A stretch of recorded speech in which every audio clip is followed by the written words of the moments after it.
মাথা উঁচিয়ে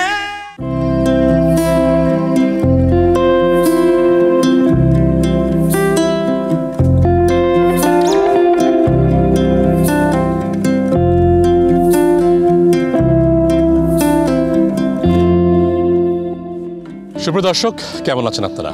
আশা করি খুবই ভালো আছেন। আমন্ত্রণ জানাচ্ছি আপনাদেরকে এটিএন বাংলার কৃষি বিষয়ক অনুষ্ঠান মাটির সুবাসে। আর বরাবরের মতো আপনাদের সঙ্গে আছি আমি কৃষিবিদ সাব্বির সজীব। দর্শক, দেখতেই পাচ্ছেন ফুলে ফুলে ভরা। হ্যাঁ, আজ এসেছি এই ফুলে ফলে এবং সবজিতে ভরা একটি নার্সারিতে। যেই নার্সারিটির কর্মযজ্ঞ শুরু হয়েছিল 3 যুগেরও বেশি সময় আগে, প্রায় 40 বছর আগে শুরু হয়েছিল এর যাত্রা, যেখানে 1% জায়গা দিয়ে যে যাত্রাটি শুরু হয়েছিল সেটি কিন্তু এখন প্রায় শত শত বিঘায় রূপান্তরিত হয়েছে। যদিও আমরা যে নার্সারিতে এসেছি এই মুহূর্তে, এটি কেরানীগঞ্জের তেঘরিয়ায় অবস্থিত এবং এখানে কিন্তু প্রায় 10 একর জায়গা এবং বাকি জায়গাগুলো হচ্ছে বগুড়াতে। তো বগুড়াই হচ্ছে বড় নার্সারি, তবে এখানেও কিন্তু প্রায় শত শত প্রকারের গাছ রয়েছে। বিশেষ করে আজকের পর্বে চেষ্টা করব তাদের এখানে কি ধরনের ফুল গাছ আছে, ফলের গাছ আছে, সবজির গাছ আছে, কোনগুলো বেশি চলছে, তারা কিভাবে যত্ন করেন এই গল্প জানার চেষ্টা করব এবং তাদের শুরুর গল্প কিভাবে শুরু করলেন সেটিও জানার চেষ্টা করব। চলুন তাহলে চলে যাই আজকের অনুষ্ঠানের মূল আয়োজনে।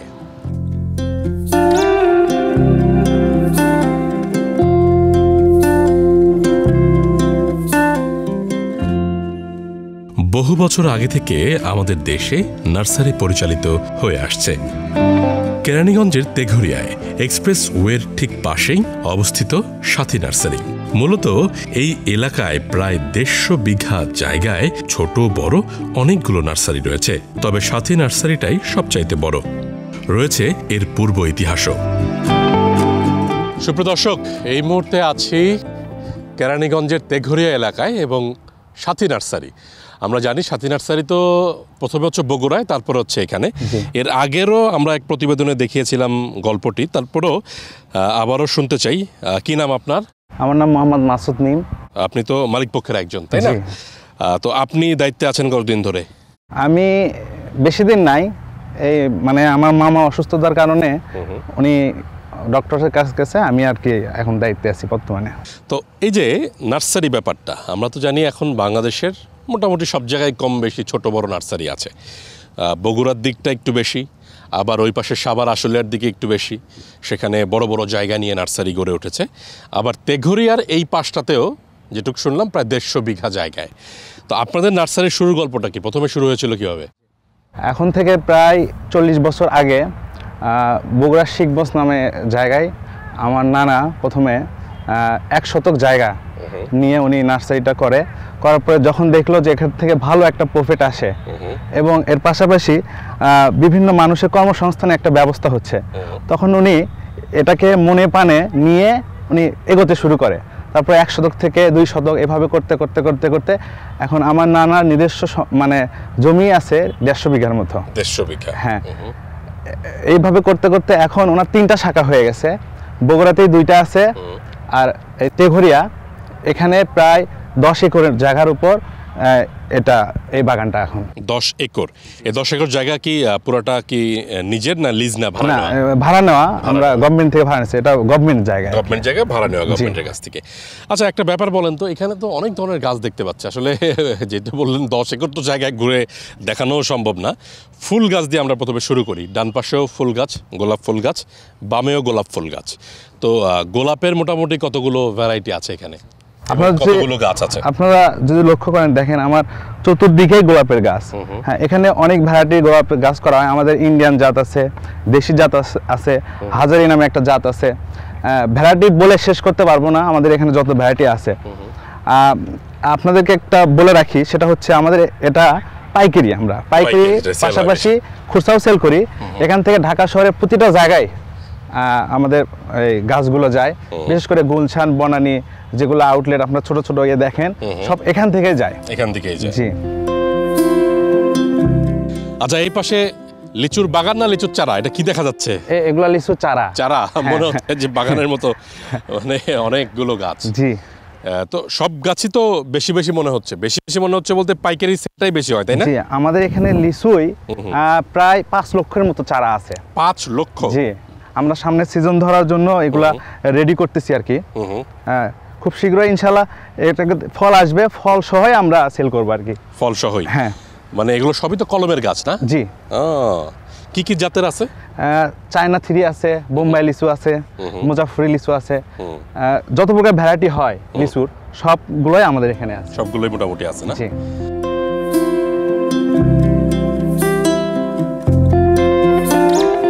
তো লিচু বাগান থেকে এখন আমরা আম বাগানে চলে আসলাম নাকি? জি। দর্শক, নার্সারি জগতে কিন্তু এমন দেখা যায় না, এমন দৃশ্য বলতে যে ওখানে অল্প কিছু গাছ থাকে, ছোট ছোট নার্সারি যেগুলো ঢাকার চারপাশ দিয়ে বা অন্য নার্সারিতেও কিন্তু অল্প দেখা যায়, কিন্তু এখানে এক একটা মানে গাছ দেখতে পাচ্ছি যে বিশাল জায়গা জুড়ে। তো এটা কি জাতের আম? এটা কাঠিমন আম, আপনি দেখতে পাচ্ছেন। দেখেন অলরেডি আম চলে আসছে, এখনো কিন্তু আমের সিজন আমাদের আসে নাই, এখন ফুল আসতেছে। আর আমাদের অলরেডি এই গাছে আম চলে আসছে, আবার একই সঙ্গে ওই যে মুকুলও দেখা হ্যাঁ যাচ্ছে। মুকুলও দেখা যাচ্ছে, আপনি দেখতে পারবেন।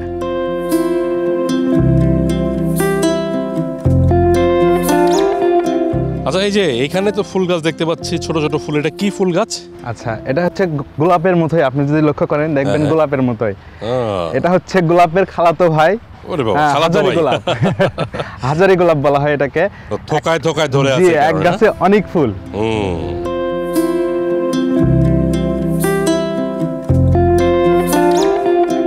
এই যে নারকেল গাছ, তাই না? জি। নারকেল ধরে আছে, মানে হাত দিয়েই পারা যাবে।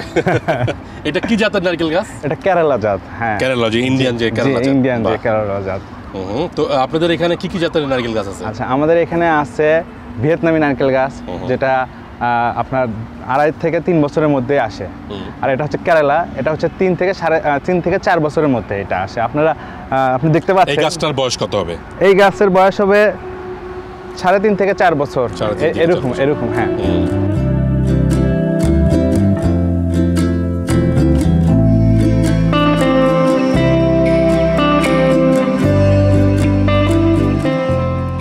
বাণিজ্যিকভাবে নার্সারিতে চারা উৎপাদনের জন্য বেশ কিছু বিষয় মাথায় রাখতে হয়, যেমন স্থান নির্বাচন।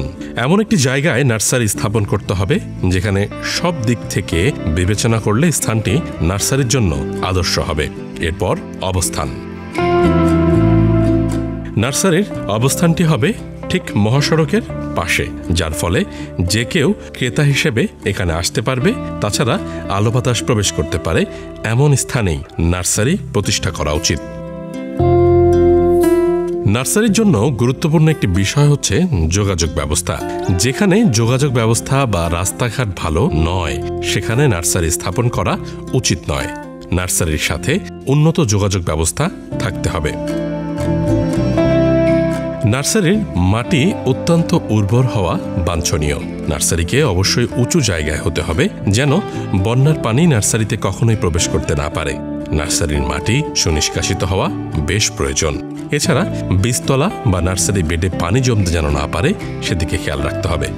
তবে নার্সারিগুলোতে যেভাবে পানি দেওয়া হয় তা সত্যিই চমৎকার, কেননা প্রত্যেক প্যাকেটে পানি দেওয়ার পর আবার ফ্লাড ইরিগেশনের মাধ্যমে পানি দিয়ে ভিজিয়ে রাখা হয় জায়গাটি। যেহেতু শীতকাল, তাই পানির পরিমাণ অনেক বেশি প্রয়োজন। সুপ্রিয় দর্শক, এই মুহূর্তে কথা বলবো সাথী নার্সারির স্বত্বাধিকারী মামুন ভাইয়ের ছেলের সাথে। তো কি নাম? আমার নাম মোহাম্মদ তামজিদ হাসান নীরব। নীরব।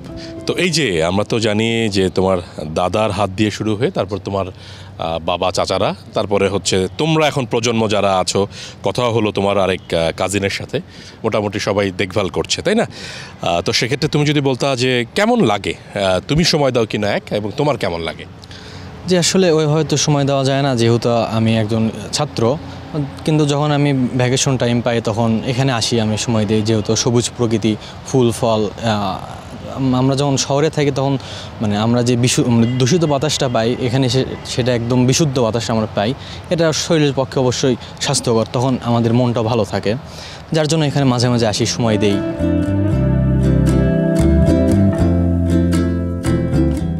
যেখানে উঁচু জমি সহজে পাওয়া যায় এবং জমির দামও তুলনামূলকভাবে কম অথচ যোগাযোগ ব্যবস্থা ভালো, এমন স্থানে বাণিজ্যিক নার্সারি স্থাপন করলে লাভবান হওয়ার নিশ্চয়তা বেশি থাকে।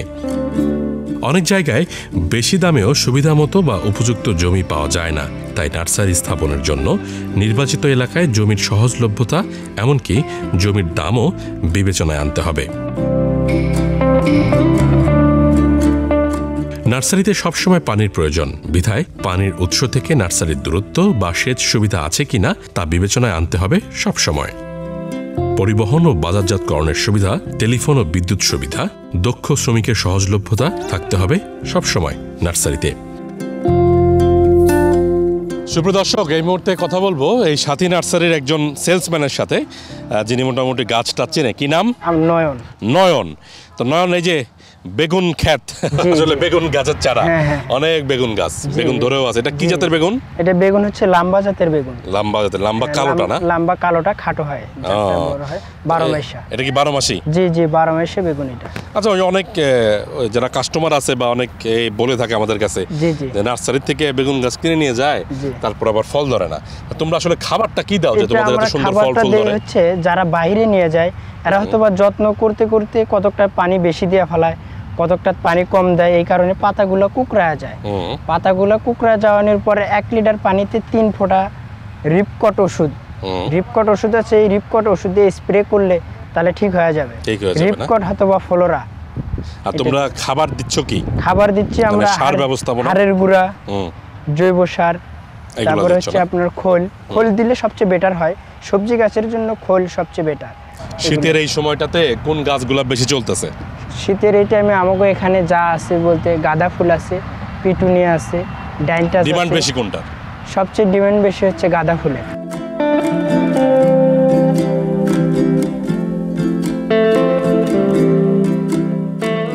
নার্সারি করার জন্য যে আপনার নিজের জায়গায় থাকতে হবে তা কিন্তু নয়। আপনি লিজ নিয়ে কিংবা ভাড়া নিয়ে করতে পারেন নার্সারির এই ব্যবসা। নার্সারির একটি সুন্দর নামকরণ করা খুবই বাঞ্ছনীয় একটা ব্যাপার। তাছাড়া একটি সাইনবোর্ডও লাগাতে হবে। সুপরিকল্পিতভাবে নার্সারি স্থাপন করলে ঠিকভাবেই লাভবান হওয়া যায়। সুপ্রিয় দর্শক, এই মুহূর্তে আছি কেরানীগঞ্জের তেঘরিয়া এলাকায়। দেখতে পাচ্ছেন একটি নার্সারিতে আছি।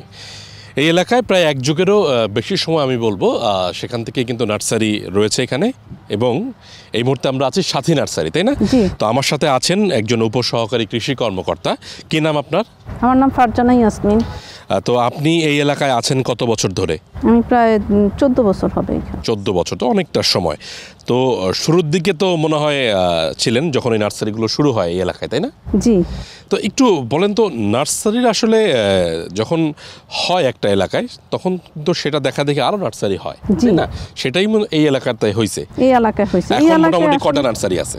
এই এলাকায় প্রথম এই যে সাথী নার্সারি, এটা প্রায় 16 বিঘার মধ্যে আছে, এবং এটার দেখা গেছে যে আরও কিছু লোকজন এটাতে আগ্রহী হয়ে উৎসাহ হয়ে এই নার্সারি করছে, এবং প্রায় 40টা নার্সারি এখানে আছে। 40টা নার্সারি এই পাশাপাশি? বাহ, তো মোটামুটি তো অনেক বড় একটা প্রায় এলাকা। জি 150 বিঘার মতো জমি। 150 বিঘা। আমরা তো জানি শীতকাল আসলেই ফুলের একটা বেশ কদর থাকে। জি জি। সেক্ষেত্রে এখানে কি কি ফুল গাছ দেখলেন এবং সেগুলো মোটামুটি কদরটা বা চাহিদাটা কেমন? চাহিদা মোটামুটি অনেক ভালো, কারণ এটা শীতকাল, এটাকে আমরা রবি সিজন বলি, আর এই সিজনে ফুল বেশি হয়, আর দেখা গেছে যে মানুষ বেশিরভাগ ফুলই কিনে এই সিজনে। এখানে গোলাপ আছে এই নার্সারিতে প্রায় 1.5 লক্ষ। 1.5 লক্ষ? জি। আর গাঁদা ফুল আছে প্রায় 50,000। হ্যাঁ, আর অন্যান্য ফুল আছে প্রায় 10-20 হাজার হবে। একটা ব্যাপার যদি বলতেন, আমরা তো জানি প্রত্যেকটা গাছের সাথে পুষ্টির একটা ব্যাপার থাকে। পুষ্টি বলতে তাকে আমি কি খাবার দেব, কি সার দেব। সেক্ষেত্রে গোলাপ গাছের ক্ষেত্রে যত্নটা বা ম্যানেজমেন্টটা এটা কিভাবে করতে হয়?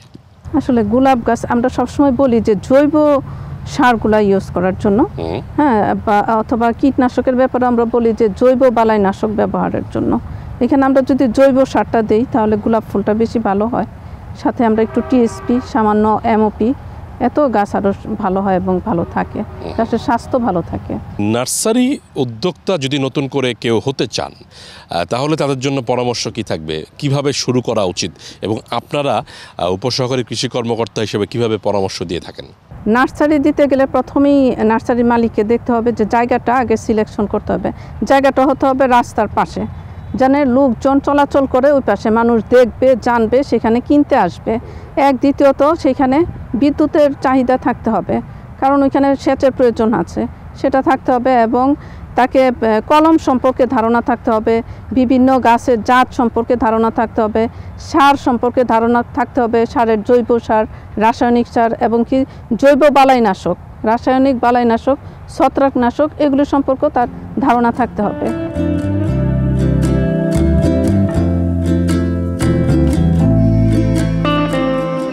নার্সারি জমির আগাছা এবং অবাঞ্ছিত গাছপালা কেটে পরিষ্কার করতে হবে। জৈব পদার্থ ও কম্পোস্ট সার প্রয়োগ করে নার্সারির মাটি উর্বর করতে হবে। সত্যি ফুলে ফলে এবং তার সাথে সবজির নানান চারায় ভরা থাকে আমাদের নার্সারিগুলো। দর্শনার্থীরাও এই শীতকালে আসেন নার্সারিতে। সুপ্রিয় দর্শক, ঘুরতে ঘুরতে পেয়ে গেলাম একজন দর্শনার্থীকে, যিনি ফুল গাছ দেখছিলেন, গোলাপ ফুল গাছ। তো কি গাছ কিনতে এসেছেন ভাই? আমরা এই যে বিভিন্ন ধরনের গাছ কিনি, গোলাপ গাছ, তারপরে বিভিন্ন পাতাবাহার, আরও বিভিন্ন ধরনের যে গাছগুলো আছে, সিজিয়াম, এগুলো আমরা কিনি। গাছ হচ্ছে পরম বন্ধু, গাছ আমাদের অক্সিজেন দেয়, এই কারণেই আমরা বেঁচে আছি, তাই না? এবং সৃষ্টিকর্তার আল্লাহর এক অন্যরকমই নিদর্শন হচ্ছে এই গাছ, তাই না? তো যারা গাছ লাগান না তাদের জন্য পরামর্শ কি থাকবে? গাছ লাগাইতে হবে কিনা এটা একটু বলেন। হ্যাঁ, গাছ তো অনেক, আমাদের নবীও খুব পছন্দ করতেন, আমরাও খুব পছন্দ করি। আর ফুল তো এমনি সাধারণত সবাই পছন্দ করে। আর গাছ লাগাইলে আমাদের দেশের আবহাওয়া, তারপরে অক্সিজেন, এগুলো ভালো হয়। এমনি তো বর্তমানে আমাদের দেশের মানুষ এগুলোর প্রতি উদ্বুদ্ধ না, মানে লাগাইতে চায় না। আমার পরামর্শ হলো সবাই এই গাছ লাগাবে এবং সবাই এগুলো সৌন্দর্যের জন্য হোক, বা অক্সিজেন আমাদের দেশের সৌন্দর্যের জন্য খুব সুন্দর, এগুলো ভালো জিনিস।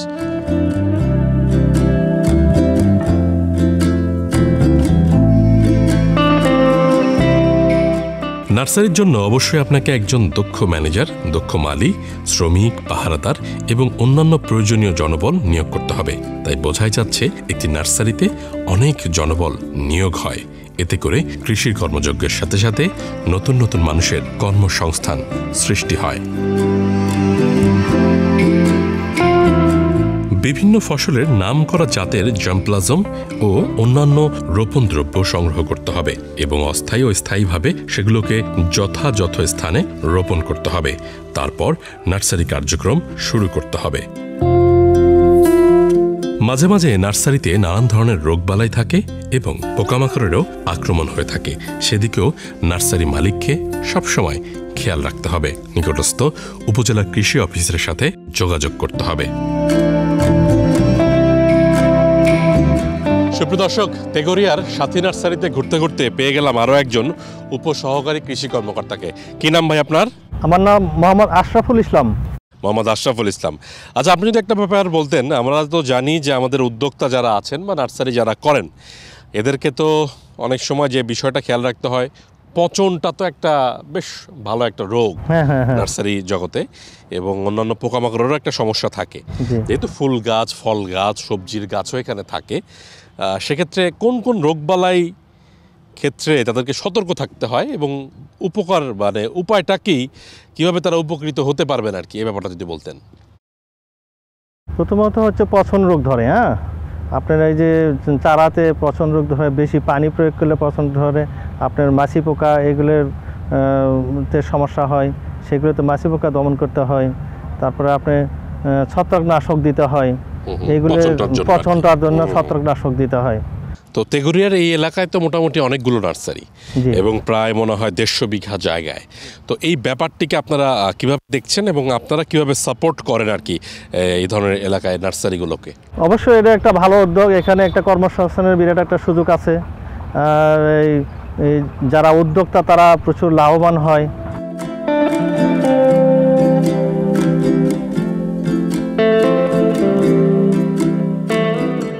আর এভাবেই বাংলাদেশের বিভিন্ন প্রান্তে অনেক উদ্যোক্তা তৈরি হচ্ছেন। এই সকল উদ্যোক্তা আমাদেরকে অনুপ্রেরণা যোগায়। বিশেষ করে বর্তমান সময়ে কৃষিতে যারা আসতে চাচ্ছেন, তারা কিন্তু এই সকল উদ্যোক্তাদের দেখে খুবই বেশি অনুপ্রাণিত হন।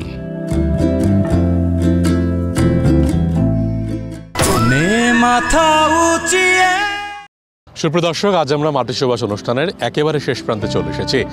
আজকের পর্বে আপনাদেরকে নিয়ে এসেছিলাম কেরানীগঞ্জের তেঘরিয়া এলাকায়। এখানে একটি গল্প রয়েছিল, চমৎকার একটি গল্প, যে গল্পটি ছিল একটি নার্সারিকে ঘিরে। প্রায় 40 বছর আগে শুরু হয়েছিল এর যাত্রা। সেই প্রজন্মের পর আরেক প্রজন্ম এবং তারপর আরও এক প্রজন্ম হাল ধরেছে এই নার্সারির। মোটামুটি অনেক ধরনের গাছ এখানে আছে। তবে সবচাইতে বড় ব্যাপার হচ্ছে বাংলাদেশের বিভিন্ন প্রান্তে এখন ছোট বড় অনেক নার্সারি হচ্ছে। নার্সারি শিল্প শুরু করতে হলে আগে জেনে বুঝে তারপর শুরু করা উচিত, এমনটাই আমাদের ধারণা হলো।